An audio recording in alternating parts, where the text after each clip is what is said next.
마가복음 11장 1절부터 10절까지 우리 같이 합독합니다. 시작. 그들이 예루살렘에 가까이 와서 감난산 벳바게와 베다니에 이르렀을 때에 예수께서 제자 중 둘을 보내시며 이르시되 너희는 맞은편 마을로 가라. 그리로 들어가면 곧 아직 아무도 타보지 않은 나귀 새끼가 매여 있는 것을 보리니 풀어 끌고 오라. 만일 누가 너희에게 왜 이렇게 하느냐 묻거든 주가 쓰시겠다 하라. 그리하면 즉시 이리로 보내리라 하시니 제자들이 가서 먼저 나귀 새끼가 문 앞거리에 매여 있는지라 그것을 푸니 거기 서 있는 사람 중 어떤 이들이 이르되 나귀 새끼를 풀어 무엇 하려느냐 하며 제자들이 예수께서 이르신 대로 말한대 이에 허락한지라. 나귀 새끼를 예수께로 끌고 와서 자기들의 겉옷을 그 위에 얹어 놓음에 예수께서 타시니 많은 사람들은 자기들의 겉옷을 또 다른 이들은 들에서 맨 나뭇가지를 길에 펴며 앞에서 가고 뒤에서 따르는 자들이 소리 지르되 호산나 찬송하리로다. 주의 이름으로 오시는 이여 찬송하리로다. 오는 우리 조상 다윗의 나라여 가장 높은 곳에서 호산나 하더라. 아멘. 만약에 젊은 사람이 좋은 차 큰 벤츠라고 할까요? 그걸 타고서 호텔 커피숍에 쑥 들어가면 아마 이제 그 같은 젊은이들은 그렇게 생각을 할까요? 저 사람은 얼마나 돈이 많기에 젊은 나이에 저렇게 비싼 차를 타고 다닐까 하면서 한번 부러운 눈으로 보기도 하고 그럴 겁니다. 우리의 판단 가운데 하나가 바로 이 자동차에 대한 문화인데요. 이 자동차가 때로는 사회적인 성공의 척도로 이렇게 보여지는 때가 있습니다. 그러다 보니 이게 차를 안정성이나 편리함, 자기 사정에 따라서 하는 게 아니라 과시용으로 사용하는 경우가 많이 있지요. 이제 과거의 왕과 귀족들이 좀 그랬습니다. 이제 그 사람이 거느리는 말이라든지 군사의 수가 자신의 권세를 나타내는 경우가 많이 있었고요. 또 그렇게 하고 싶었었고요. 실질적으로 로마 황제나 집정자들은 어떻게 했냐면요. 그 엄청난 빚을 내서라도 자기가 이제 그 로마의 왕궁에 들어간다든지 어떠한 그러한 그 행사를 할 때에 말을 많이 동원했고요. 그리고 병사들을 거느리고 로마에 입성하는 경우가 그런 겁니다. 그래서 그것은 하나의 과시욕으로 또한 자기의 권세를 나타내려고 하는 그러한 모습이었습니다.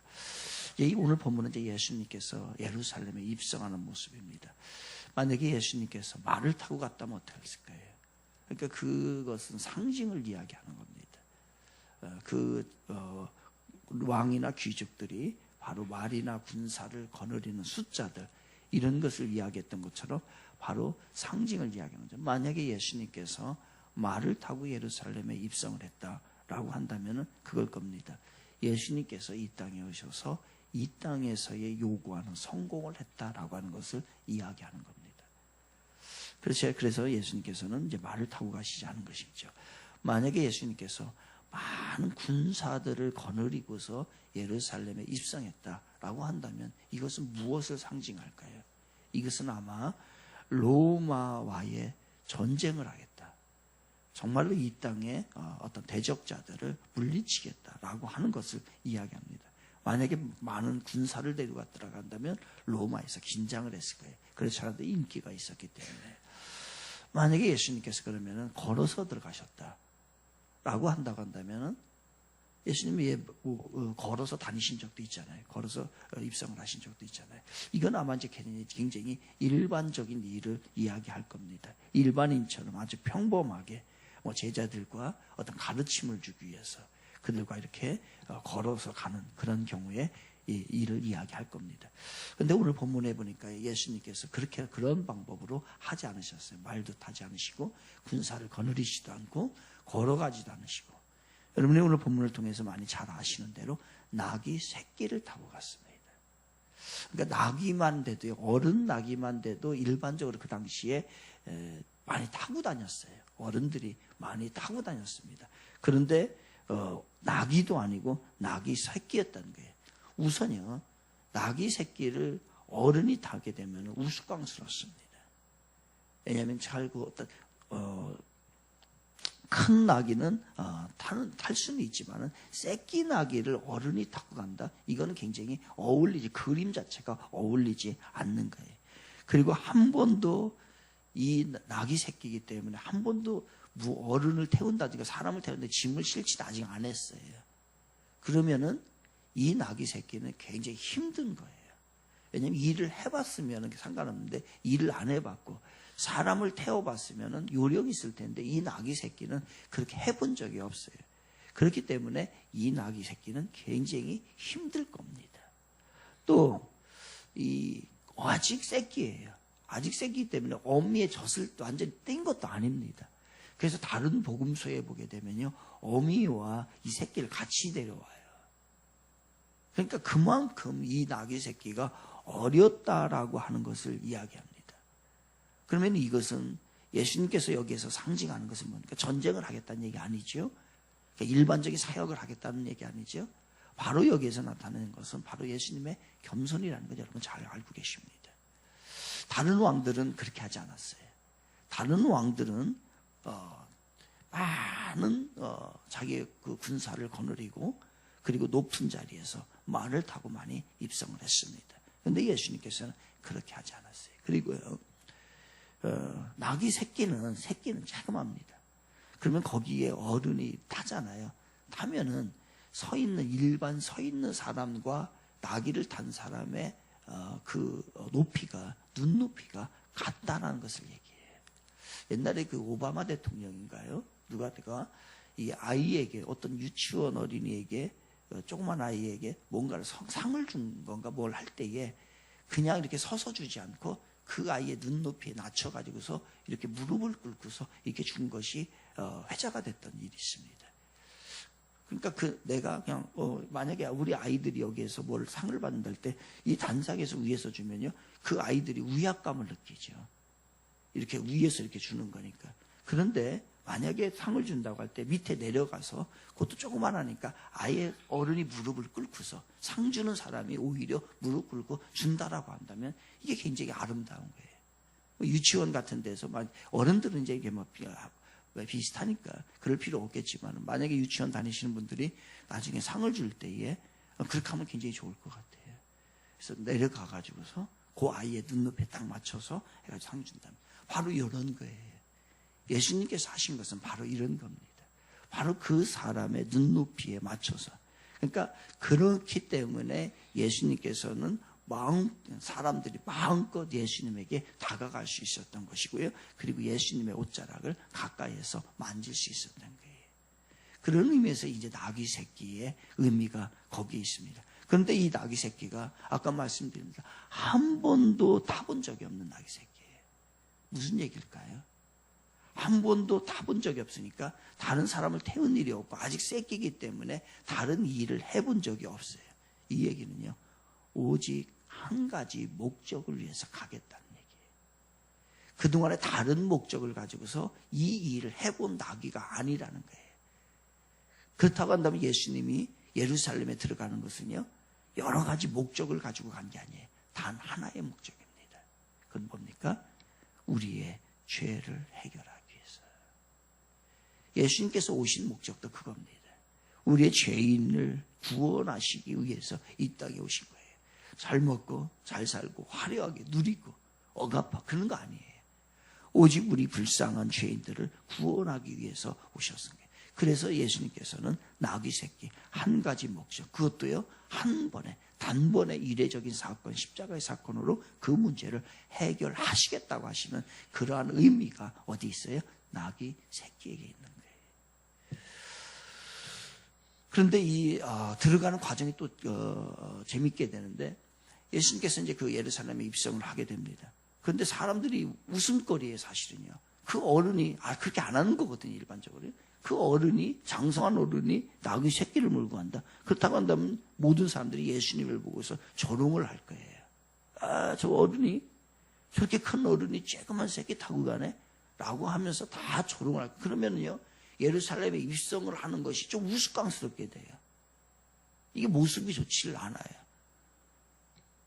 그런데 이상한 것은 아무도 그 우스꽝스러운 광경을 우스꽝스럽게 생각을 하지 않고 있다는 거예요. 조롱하는 사람 한 사람도 없습니다. 다 예수님을 호산나 다윗의 자손이 하며 열광을 하였던 거죠. 바로 뭐예요?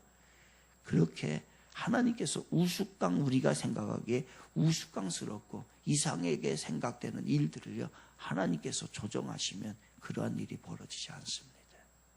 오늘 많은 일들을 우리들이 쭈삣쭈삣하고, 그리고 멈칫멈칫하고, 그리고 하나님 앞에 진전에 나가지 못하는 일들 가운데 하나가 바로 뒤에서, 아니 하늘에서 하나님께서 나의 생애를, 나의 일들을 조정하고 계신다라고 하는 그 믿음이 좀 부족해서 그럴 수도 모르겠습니다.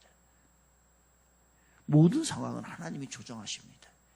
그래서 내 생각에는 정말 이거 안 될 것 같고, 내 생각에서는 이게 좀 우스꽝스러워, 내 처지가 이상하게 될 것 같고, 그렇기 때문에 쭈삣쭈삣할 필요 없다는 거예요.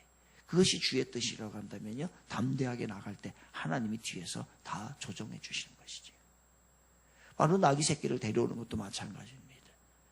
가서 한 번도 만나보지도 못하고 한 번도 보지 못하고 알지도 못하는데 가서 건너편의 마을에 가서 그 주인에게 이르라. 그 주가 쓰시겠다고, 그 나귀 새끼.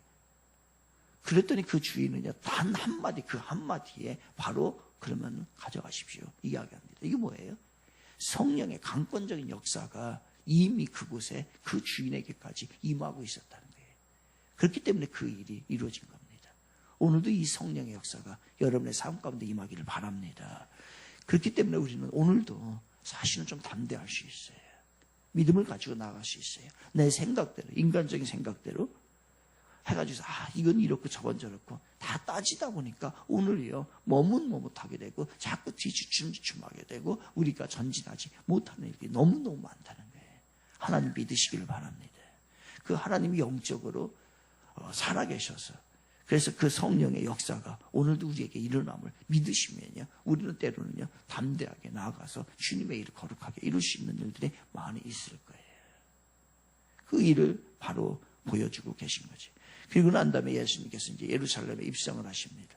입성을 하시는데 성전에 이제 들어가시죠. 이스라엘 백성들에게는 최고의 선물이 두 가지 있다고 전에 한번 제가 말씀을 드린 것 같은데, 이스라엘 백성들에게 하나님 주신 최고의 선물이 두 가지예요. 하나는 율법입니다. 말씀이에요. 하나는 말씀이에요. 이 말씀은 너무너무 중요해요. 왜냐하면 율법을 통해 가지고 말씀을 통해서 하나님을 알 수 있어요. 하나님을 알면 뭐를 압니까? 하나님을 알아야 나 자신에 대해서 알 수 있어요. 사람을 알 수 있는 방법이 없습니다. 사람만 연구하면 사람을 온전하게 몰라요. 진짜 사람을 알려고 하면 하나님을 알아야 합니다. 여러분 자신에 대해서 알고 싶으면 하나님을 아십시오. 그러면 그 하나님을 알면은 나 자신이 제대로 보이게 되는 거예요. 정말로 죄인이라는 것을 그때 깨닫게 되는 거예요. 그래서 율법이라고 하는 것은, 말씀이라는 것은 하나님을 아는 지식을 이야기합니다. 그 하나님을 아는 지식이 있을 때 나 자신을 찾게 되는 거죠. 나 자신을 알게 되는 거죠. 그러면 이 믿음으로 이제 하나님의 축복의 삶이 우리에게 임하는 거예요. 그래서 하나 선물은 뭐냐면 말씀, 율법입니다. 또 하나, 그 당시에 이스라엘에게만 있었던 것, 그건 성전이에요. 성전이 예루살렘 성전, 다른 데는 없습니다. 성전이에요.